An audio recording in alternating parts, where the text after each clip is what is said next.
సంక్రాంతి వేళ జూద క్రీడలకు అనుమతి లేదని ఏపీ పోలీసులు స్పష్టం చేస్తున్నారు. పండుగ సందర్భంగా పేకాట, గుండాట, కోడి పందాలు వంటి జూదాలను నిర్వహిస్తే చట్టరీత్యా కఠిన చర్యలు తీసుకుంటామని అమినిగడ్డ డీఎస్పీ మురళీధర్ హెచ్చరించారు.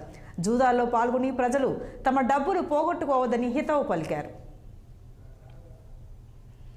ఏంటంటే మనం ఈ సంక్రాంతి సందర్భంగా జూద క్రీడలు లాంటివి పేకాడు కానీ, కోడి పందాలు కానీ, తర్వాత ఇంకా ఇతరతర గుండాటలు కానీ ఇతర జూదాలని ప్రోత్సహించకుండా దాంట్లో పాల్గొనకుండా అందరూ కూడా తగిన జాగ్రత్త తీసుకోవాలని, అటువంటి జూద క్రీడల్లో పాల్గొని జూద క్రీడల్లో ప్రోత్సహించి ఆర్గనైజ్ చేసే వాళ్ళు అందరూ ఎవరైనా ఉంటే వాళ్ళ మీద కఠిన చర్యలు తీసుకోబడతాయి.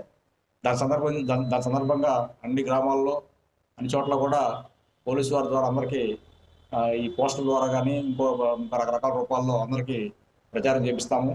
అలాగే విలేజ్లో ఉన్న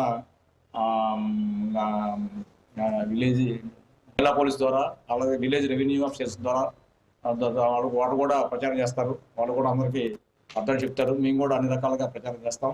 ఎక్కడ కూడా ఇటువంటి కార్యక్రమాలు జరగకుండా, అటువంటి కార్యక్రమాలు ఉంటే కనుక ప్రజలు పోలీసు వారు తెలియపరిచి అవి జరగకుండా ప్రజలు దాని బారిన పడి చాలామంది కుటుంబాలు చిన్నభిన్నం అవుతుంటాయి.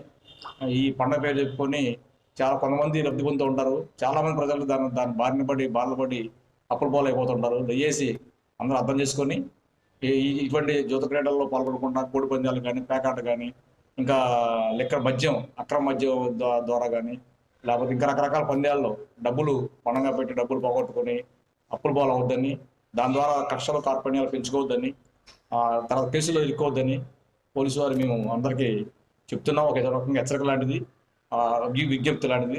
అర్థం చేసుకుని అందరూ కూడా పోలీసు వారికి సహకరించి ఎటువంటి లా అండ్ ఆర్డర్